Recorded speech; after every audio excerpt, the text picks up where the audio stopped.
बिस्मिल्लाहिर्रहमानिर्रहीम। काशिफ महमूद भट्ट एक बार फिर उर्दू क्रॉनिकल पे एक नए व्लॉग के साथ पूरी कौम को और पूरे पाकिस्तान को और पूरी दुनिया में जितने भी क्रिकेटिंग लवर्स हैं, पाकिस्तान के क्रिकेट लवर्स हैं, क्रिकेटिंग कम्युनिटी है, सबको बहुत बहुत मुबारक कि Asian test ICC test championship का पहला मैच पाकिस्तान और श्रीलंका का, और पाकिस्तान ने पहले मैच में फ़तह हासिल की और मैं कहूँगा फ़तह बटोर ली। क्वालिटी क्रिकेट देखने को मिली। मैच तो 2-3 बंदों के दरमियान ही रहा, 2-3 प्लेयर्स का ही मैच था, लेकिन फ़तह तो फ़तह है। और बहुत सी बातें हमने पहले व्लॉग में भी कहीं जहाँ पे हमें थोड़े से काफ़ी लूप होल नज़र आया, काफ़ी ऐसी चीज़ें नज़र आई जो काबिल कबूल ही नहीं थी। लेकिन फ़तह एक ऐसी चीज़ है जो तमाम चीज़ों पर पर्दा डाल देती है, तमाम की तमाम चीज़ों पे, गलतियों पे भी, गलत सिलेक्शन पे भी, कैच ड्रॉप पे भी, रन आउट पे भी और बैड शॉट्स पे भी पर्दे डाल देती है। फ़तह ऐसी चीज़ है। बहुत बहुत मुबारक पाकिस्तान क्रिकेट टीम को, मैनेजमेंट को कि पाकिस्तान टीम का आगाज़ अच्छा था। श्रीलंका को उनके घर में हराना बहुत बड़ी बात है।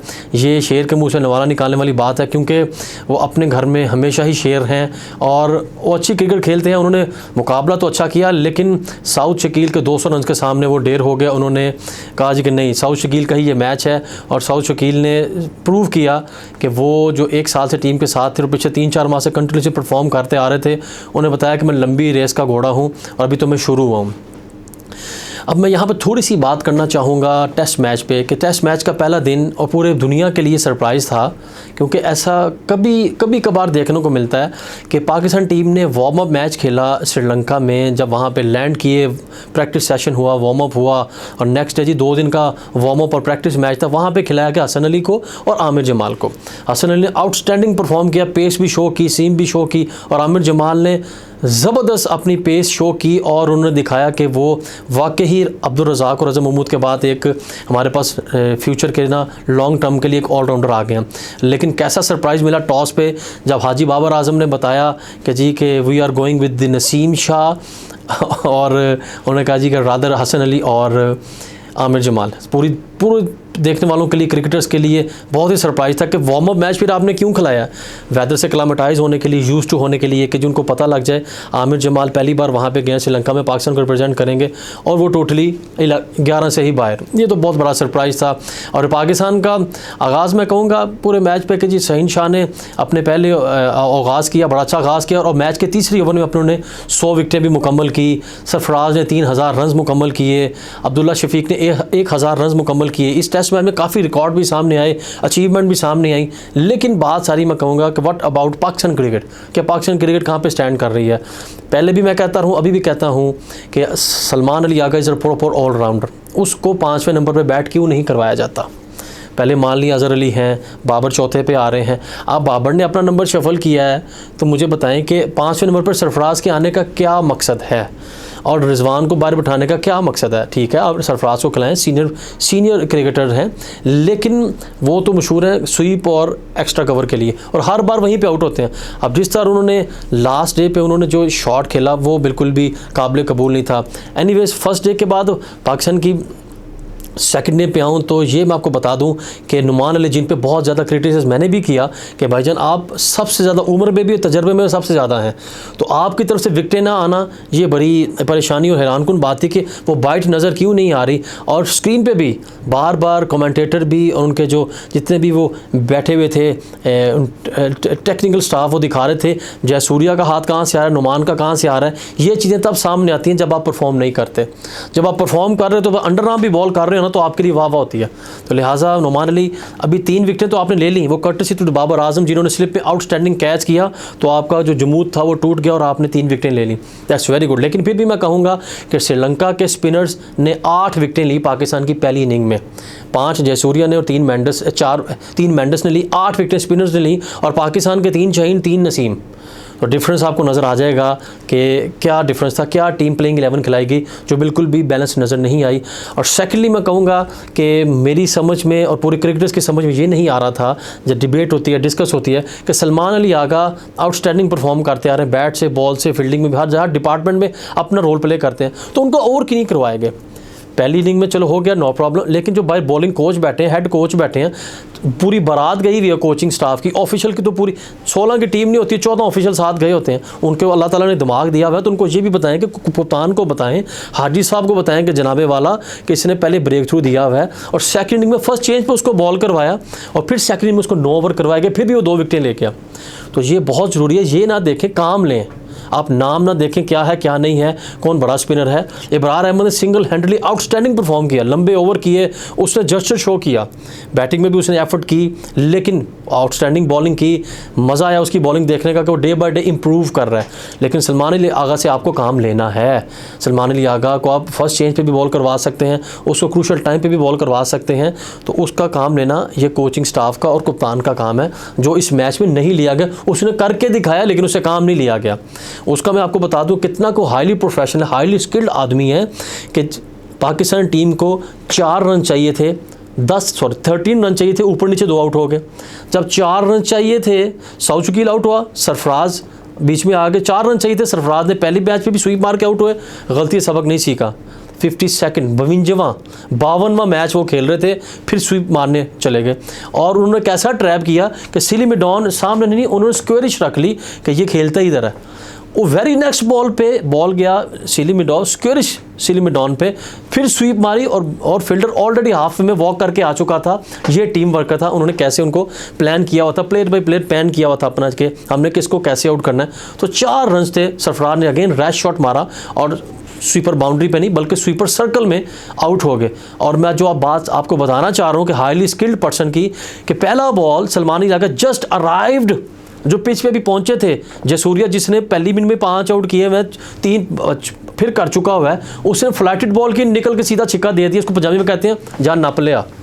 ये होती है बड़े प्लेयर की निशानी कि वो आउट होने से नहीं डरता, क्योंकि उसको पता है, उसको कमांड है अपनी गेम पे कि यार यही बोल रहे हैं, 2 slip gully, silly mid on leg slip, wicket keeper 6 fielder उसने सर पर चढ़ाए हुए हैं, उसने पहला छोड़ा, सलमान अली आगा ने सीधा स्ट्रेट छिक्का मार के ऐसे बैट ले रहा है और फतह करके मैच विनिंग शॉट मार के वापस आ गए। ये प्लेयर को फ़र्क देखना होता है, मैनेजमेंट ने, कोचिंग स्टाफ ने, कप्तान ने बहुत से काम करने हैं ग्राउंड में, ये उन्होंने देखना है कि भाई इससे काम लो। तो सरफराज को आपने खिलाना है, नो प्रॉब्लम खिलाएं। मैं तो कहता हूँ कि भाईजान अगर खिलाना है तो टेस्ट, T20 वनडे की अलग-अलग टीम अनाउंस कर दें, रादर के रिजवान बाहर बैठे किताब पढ़ता रहे। तो मेरे ख्याल से उसको T20 वनडे में रखें, सरफराज को कंटिन्यू करें। आपको ऐसे से पता लग जाएगा उसके रिफ्लेक्सेस तो स्लो हो गए हुए हैं, वो बॉल से बहुत लेट पहुँच रहा है, दूर दूर खड़ा खड़ा डाइव मार रहा है, टेक्निकल चीज़ें नज़र आ रही हैं बहुत ज़्यादा, जो शॉट्स मार रहा है। ठीक है, मैनेजमेंट सिलेक्शन कमेटी की है कि उसको खिला रहे हैं, चलें कंटिन्यू करें, सीनियर है, उसको कुछ ना कुछ तो उसके एक चैंपियंस ट्रॉफी के साथ उसको काफ़ी क्रिकेट मिल रही है, no problem, let him play. लेकिन अनाउंस कर दें कि रिजवान को बाहर बैठना हमारे लिए काबिल कबूल नहीं है। रैंकिंग में कितने नंबर पर वो फिनिश कर रहा है और आपने उसको पानी की बोतल पकड़ा दी है।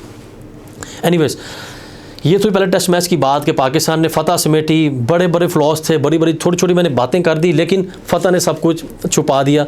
अदरवाइज़ बहुत सी बातें थी मेरे पास करने को, अगर खुदा न खासा कोई ऊँची नीच हो जाती। लेकिन मैं कहूँगा कि दोनों हाथों से सलाम है Saud Shakeel, you the man, you the tiger. आपने शो किया है कि अगले 2 से 3 साल के लिए पाकिस्तान का मिडल ऑर्डर जो है वो बिल्कुल सेफ़ है। आप मर्द बहरान साबित हो रहे हैं पिछले 3-4 महीने से, इसको प्लीज़ कंटिन्यू करें। आप काम पर्सन हैं और बैटिंग में भी कामनेस आप शो कर रहे हैं। Very well done Salman Ali Agha, Saud Shakeel, ये टेस्ट मैच आपका था, वेरी वेल डन, और कीप इट अप। और यकीन हमें है कि सेकंड टेस्ट मैच में भी आप इसी को लेके चलेंगे और सलमान अली आगा नंबर 5 पे बैटिंग करने आएंगे, जो पाकिस्तान के लिए भी अच्छा और सलमान के लिए भी अच्छा है। लें जी, अब मैं जंप करूंगा एक और, श्रीलंका पे हमारी टीम मौजूद है, पाकिस्तान ए टीम, जिसको इमर्जिंग एशिया कप खेलने गई हुई है श्रीलंका में। पहला मैच नेपाल से उन्होंने जीत लिया, नेपाल जिनकी इमर्जिंग टीम आई हुई थी, मज़ा आ गया जी, जीत लिया, बड़ी तालियां हमारी। शाहनवाज धनी ने 5 आउट कर दिए, वसीम जूनियर ने 4 आउट कर दिए, किसके? नेपाल के, और वाह वाह हो रही है। दूसरा मैच यूएई के साथ खेला, पाकिस्तान ने 300 से ऊपर टोटल कर दिया जी। साइम अयूब ने रन्स कर दिए, कामना गुलाम ने रन्स कर दिए, मोहम्मद हारिस कप्तान ने रन्स कर दिए, तो जनाबे वाला मान लिया। उस मैच में कासिम अकरम ने 6 आउट कर दिए, वेल डन कासिम अकरम, वेरी वेल डन। तो जनाबे वाला जो असल मैच था हमारे हमसायों के साथ, हमारे ओल्ड राइवल के साथ, उनके साथ क्या हो गया? असल बात तो ये कहने कि इंडिया को, नेपाल को हरा दिया, यूएई को हरा दिया, उनकी इमर्जिंग टीम है, इंडिया की भी इमर्जिंग टीम है। There is no a single international player who is representing Indian emerging team in this emerging cup. और पाकिस्तान के मैं आपको प्लेयर गिनाऊँ, शाहनवाज धनी, वसीम जूनियर, मोहम्मद हारिस, साइम अयूब, तैयब ताहिर, कामरान गुलाम, मैं कितने प्लेयर गिनाऊँ जो पाकिस्तान को ऑलरेडी रिप्रेजेंट कर चुके हैं और वो इमर्जिंग कप खेलने जा रहे हैं। मैं माफ़ी चाहता हूँ कि इमर्जिंग प्लेयर कौन होते हैं। इमर्जिंग प्लेयर अगर आपका टीम नहीं है तो मैं स्टूडेंट ऑफ क्रिकेट, सबको पता है, मुझे अकेले को क्या पता। अंडर 19 के 3 टॉपर लें जो वर्ल्ड कप खेल के आए हैं, 3 डोमेस्टिक के टॉपर लें जो अपकमिंग हैं, 3 टॉपर लें जो डिफरेंट जगहों पे परफॉर्म करके आए हुए हैं इंटरनेशनल लेवल लीग्स में। These all the emerging players. जैसे PSL में होता है कि एमर्जिंग प्लेयर आपका ज़रूरी है प्लेइंग 11 में खिलाना। 9 प्लेयर ये हो गए, 3 प्लेयर आप इंटरनेशनल के रखते हैं जो उनको लेके चलें, ड्रेसिंग रूम में एक्सपीरियंस शेयर करें, बाहर एक्सपीरियंस शेयर करें। 8 से 9 आपके इंटरनेशनल प्लेयर हैं और फिर आप ऐसी परफॉर्मेंस चाहिए। असल टीम ही इंडिया थी जिसके खिलाफ आपने खेलना था, उसके सामने आप ऐसे ढेर हो गए कि आपसे 250 भी नहीं हुआ। बड़ी शर्म की बात, उन्होंने चेज़ किया 36 ओवर में, बड़ी शर्म की बात है, और उनके सिर्फ 2 आउट हुए। कहाँ गया धनी के 5 आउट नेपाल वाले, वसीम जूनियर के 4 आउट नेपाल वाले, कासिम अकरम के 6 आउट UAE वाले। मेरे लिए बड़ी परेशानी की और हैरानकुन बात है यार। मैं बड़ी परेशानी होती है कि एमर्जिंग टीम, हमारा पाकिस्तान का फ्यूचर यही है, पाकिस्तान टीम से निकलो एमर्जिंग में चले जाओ, नहीं तो पाकिस्तान ए में आ जाओ, फिर वापस पाकिस्तान टीम में आ जाओ। तो भाई डोमेस्टिक वाले किधर जाएंगे, अंडर 19 वर्ल्ड कप वाले किधर जाएंगे, अंडर 16 वाले टॉपर किधर जाएंगे। वो ड्रेसिंग रूम शेयर करेंगे तो पाकिस्तान के लिए फ्यूचर तैयार होगा। अभी तक तो ये काम है नेशनल हाई परफॉर्मेंस सेंटर का, वहाँ पे बंदरबांड चली हुई है।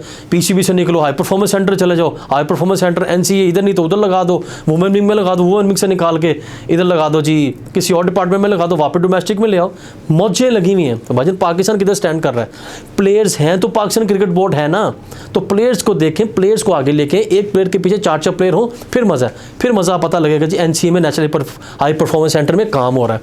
तो लिहाजा ये आज का व्लॉग काफ़ी लंबा हो रहा है, लेकिन बहुत सी बातें करने को हैं और भी हैं, लेकिन मैं यहाँ पर इजाज़त चाहूँगा और ये मैं उम्मीद करता हूँ कि पाकिस्तान 21 जुलाई कल पाकिस्तान का श्रीलंका से सेमीफाइनल इमर्जिंग कप का, अल्लाह करे कि वो अच्छा परफॉर्म करने को मिले। थोड़ी शर्म आई हो कि उनसे हार गए, इमर्जिंग टीम से इंटरनेशनल प्लेयर हार गए हैं।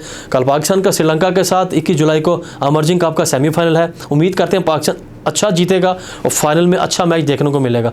बेस्ट विशेस फिर भी कहूँगा, क्योंकि पाकिस्तान हमारा है, हम पाकिस्तान से हैं, बेस्ट विशेस पाकिस्तान टीम के साथ हैं। लेकिन मोहम्मद हारिस, ये मैं आपको बता दूं, आपने रिप्लेस करना है रिजवान को और सरफराज को, लेकिन इस परफॉर्मेंस पे नहीं होएगा। डोमेस्टिक PSL में हर जगह ओपन करते हैं, वहाँ पे 6ठे नंबर पे भाग रहे हैं। बड़े सोचने वाली बात है। अपने अंदर गिरबान में झांकें कि पाकिस्तान के लिए खेलना है, तो ये नहीं करना कि सीबुल्ला opener, Sahibzada Farhan opener, Saim Ayub opener, Mohammad Haris opener, 5 opener आपने प्लेइंग 11 में खिलाए हैं। बड़ी लंबी डिबेट है, अगले व्लॉग पे मुलाकात करेंगे। अल्लाह करे कल पाकिस्तान श्रीलंका को मैच हराए और हम फाइनल में जगह बनाएं और मोहम्मद हारिस ट्रॉफी उठा के पाकिस्तान आए। तमाम चीज़ें छुप जाएंगी, लेकिन आपने रिप्लेस करना, पाकिस्तान टीम में आना है, तो you have to perform properly as a captain और as a future wicket keeper Pakistan. आज के लिए इजाज़त चाहूँगा and very well done Pakistan, very well done Saud Shakeel, Salman Ali Agha, again hats off very, you the man, you the people. आप हमारे फ्यूचर स्टार हैं। अगले व्लॉग पे मुलाकात करेंगे। अल्लाह हाफिज़।